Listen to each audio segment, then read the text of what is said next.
Hello everyone, this is Mr. Hebner, and we are going to be doing the Decomposition of Baking Soda Lab, a look at stoichiometry, utilizing stoichiometry to approximate which chemical reaction most likely is the correct chemical reaction.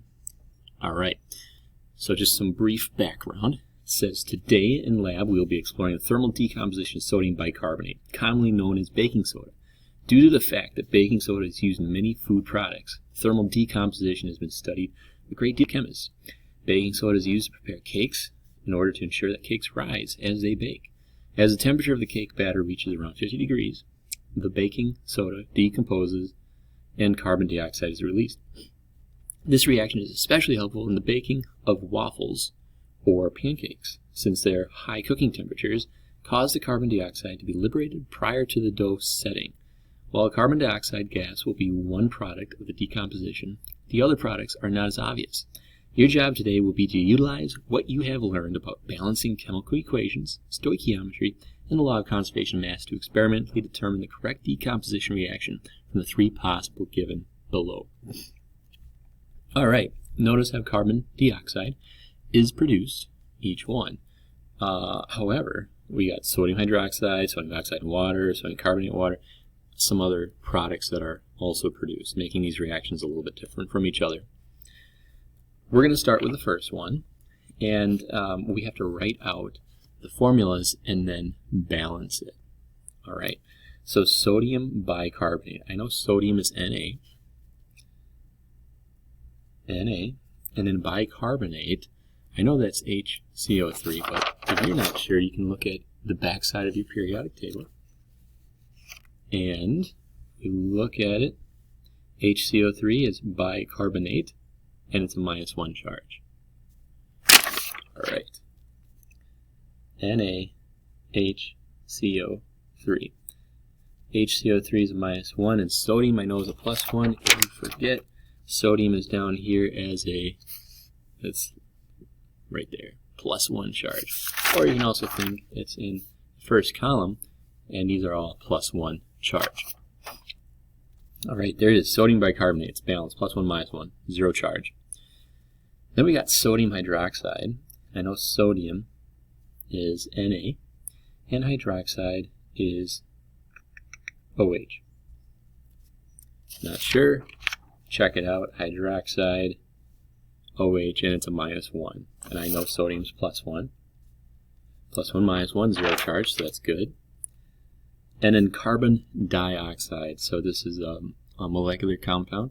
There's no prefix on carbon, therefore there's just one. And the second element, you're just following the prefixes, di-2, CO2. Or you just know carbon dioxide, CO2, because it's a common molecule. Alright, and here we go. We got to just check, make sure this is balanced. We got one sodium on each side of the arrow. We got one H on each side. We got one C on each side, and then O's we got 3, but here we got 2. Oh, but then there's another one, a third. So it happens to already be balanced. We don't need to add any coefficients to this one. So that's good. Alright. I'm just going to do one example of each, and then we're going to get on to the lab, and I'll let you guys do the rest of them. But looking at the procedure here, it says, using a ceramic evaporating dish, heat about 4 grams of sodium bicarbonate underneath a Bunsen burner. Set at high heat until a constant mass is obtained. This may require more than one heating. I'll walk you through this. It says make sure to let your ceramic evaporating dish cool prior to taking this mass. Dispose of all solid products in the vessel designated by Mr. Hebner. So, what we are doing is we're taking a mass of baking soda and we're heating it. And that heating will decompose it to release that CO2 and these other potential molecules. And we are then going to get the final mass. But when we look at it, carbon dioxide, they're all gases. So it's going to be released. How are we going to mass a gas that leaves? Well, we can't. So what we're going to be doing is we're going to be massing the solid substance that is left behind. Alright, so that's very, very important when we're doing our stoichiometric prediction. So I'm going to start with the suggested amount, 4 grams. of NaHCO3.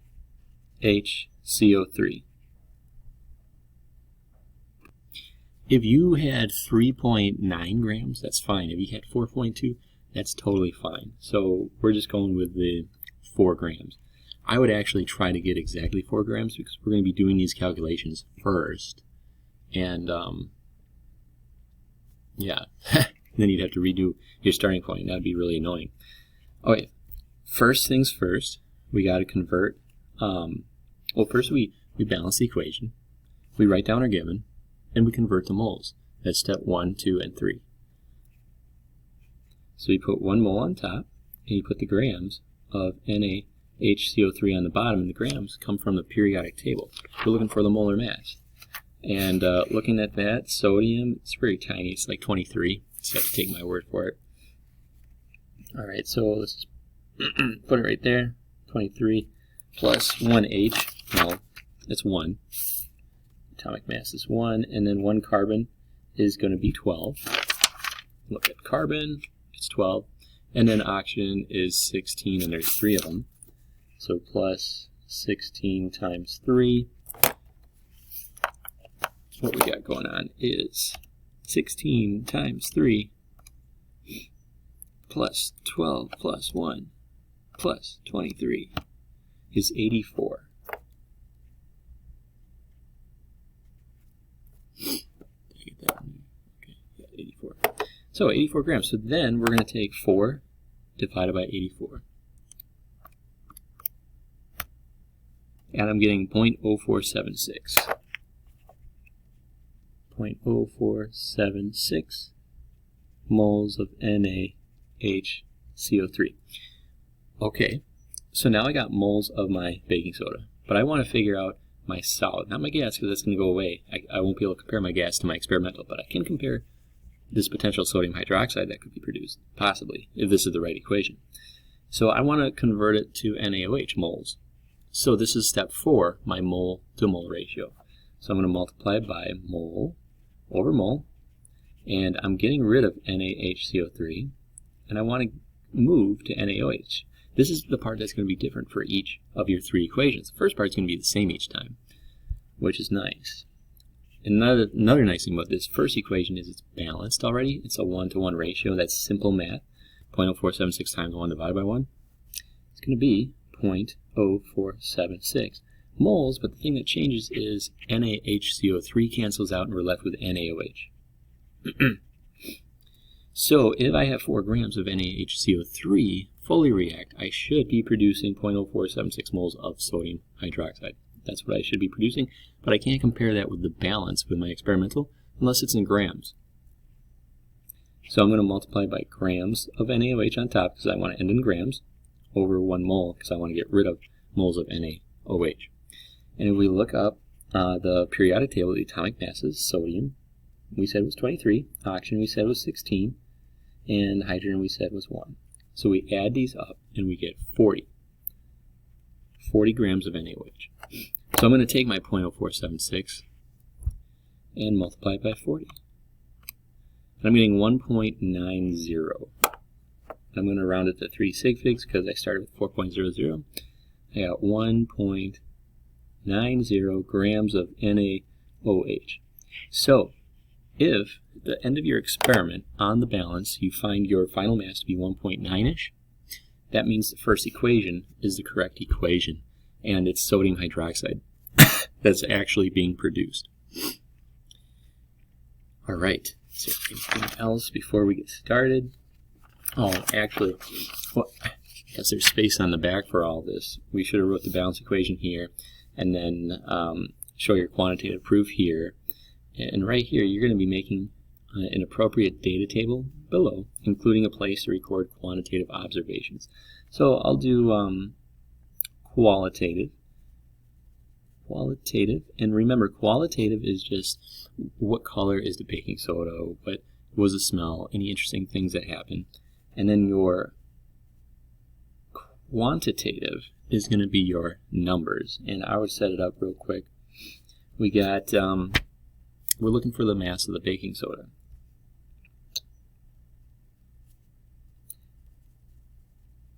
And I'm going to do in grams And remember, if I put my grams in my heading, I don't need to put grams anywhere else. This just gets crowded if you do that. I'll show you as we walk through that. All right. I think we're ready for lab. Let's get started. All right, guys. Here we are in the lab room working on baking soda. But there's a few things wrong. One, I got to have my goggles on, so put those on first. I got to make sure that my hair is pulled back if it's long, and then we'll put it in a ponytail because we're dealing with an open flame. I don't want to have any dangling thing in the way, so I'm going to take this off. And I'm feeling good. Feeling good right now. So, first things first. What we got right here is a ring stand, a ring, and right here is a wire mesh that's going to hold my evaporating dish like that. All right. Let's make sure we get this all the way in. All right. And I got my data sheet to write down any data that I'm going to get, which is going to be the mass. First things first, I want to get the mass of baking soda. So there's a few things I'm going to need. I'm going to need a striker. I'm going to need a scoopula, but I'm not going to start the flame until I get my mass. So here we go. These.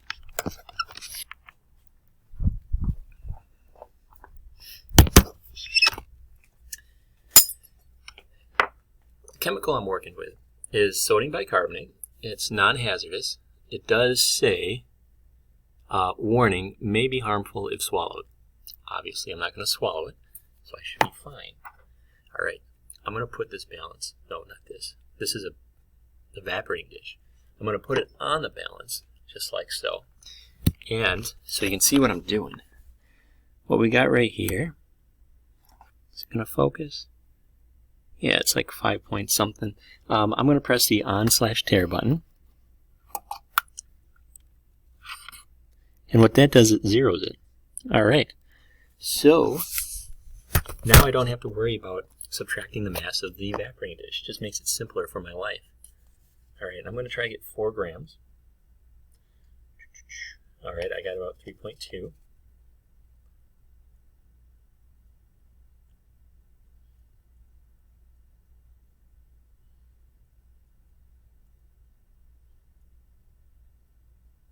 Getting close.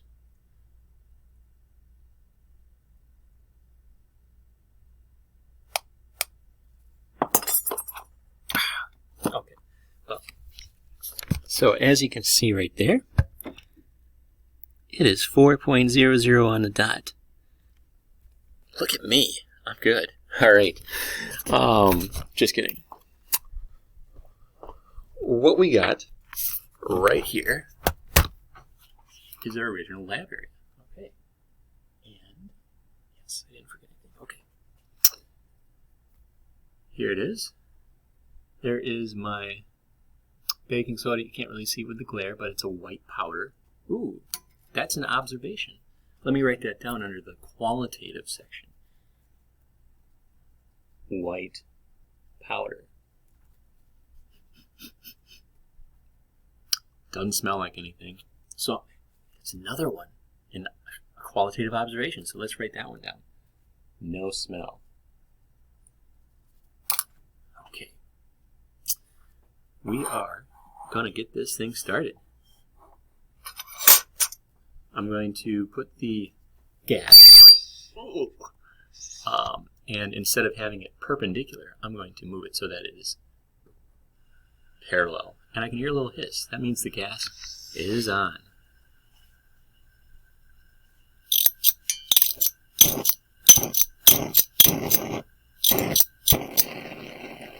Let's see. Okay. And so what I'm going to do is I'm going to holes in the way. All right, here we go. What I'm going to do is I'm going to be heating this for like, a minute. And once that minute is up, I'm going to let it cool just for a little bit and then get the mass. So that'll be my second mass. I'm then going to heat it up again. and let it cool a little bit, and then get the mass again. I'm going to continue to do that until my mass doesn't change. Then I know it's done reacting. So, I'm going to let you get a look at this without burning the computer. Alright, as you can see, nothing eventful is happening. No change in color, smell, or anything. It just looks like a white powder. The problem with our experiment is sodium hydroxide, calcium, all those potential products are white powders. It's what makes this experiment tricky. The only thing that's going to tell us that something's happening is the change in mass. Hey, I think that's an observation. No change in smell or color. Write that down.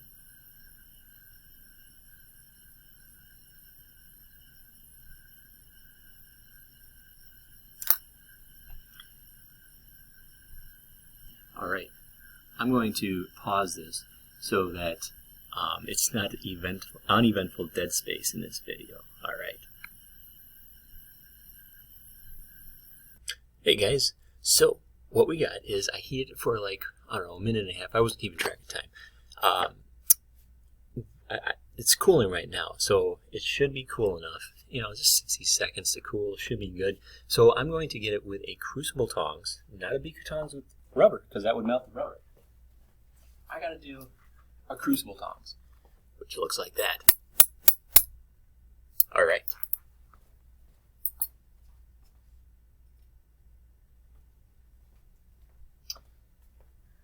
I'm going to put the mass right on here, and I'm using the same balance. Now, if you were in the lab and there's a whole bunch of different people in the lab room, you'd probably want to get the mass of the evaporating dish with the baking soda or product in there, and then just subtract the mass of the evaporating dish each time, because people are going to kind of mess around and press the tare button. In this case, it's just me in here, so I'm using the same balance, and it's already calibrated correctly. So I'm going to record the mass. The mass is now 3.17 grams. All right, let's record that down. 3.17.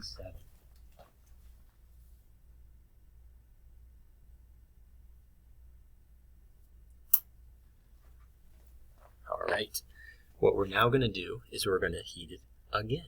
All right, so I'm going to pause this video so not to bore you. All right, just so you guys can follow the process. Here I am heating it a second time, turning on the gas. There we go.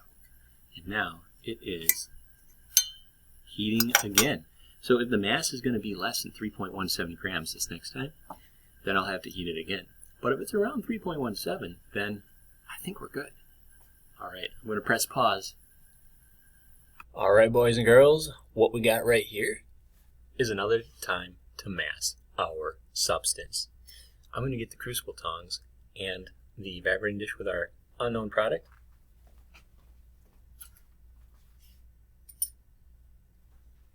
So I heated it a second time, I let it cool, and now I'm going to mass it again.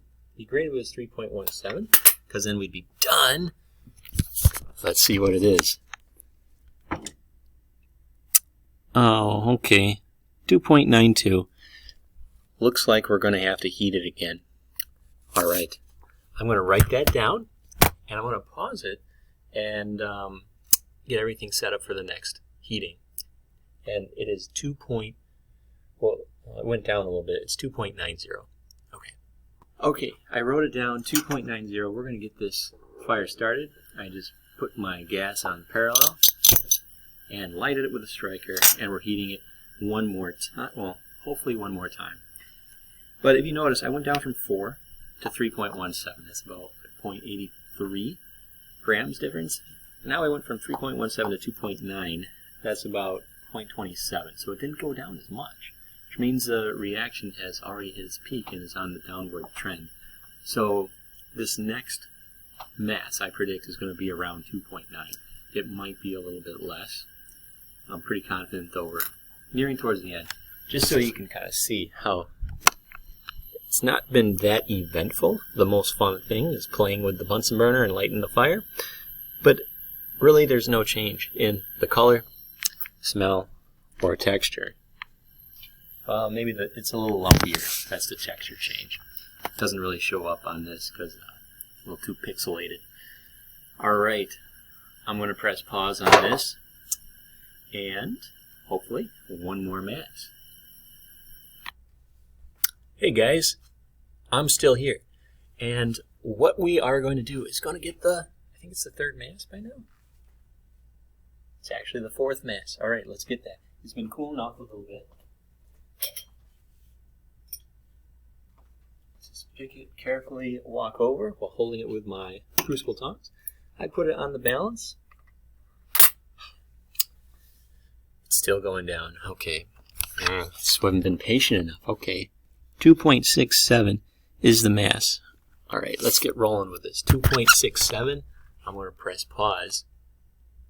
Alright guys, this is for the 5th time we're heating it. I went down from 2.9 to 2.67. That's like 0.23 again. This thing just keeps going. That's how this lab is. You just got to heat it, mass it, heat it, mass it. I wish you were here with me. It's so exciting. Alright, I'm going to press pause while this thing heats. Hey guys, it's going down. It's at 2.55. Actually 2.53 it went down. It went down by 10 more. Alright, so we're going to write 2.53. And then we're going to heat it again. Alright. This is 1, 2, 3, 4, 5, the 6th time we are heating it. 6th time. We're at 2.53. So it's about 0.15. Because it's decreasing at a linear rate, not a parabolic. Alright. I will pause it again. And here we are again, massing the baking soda.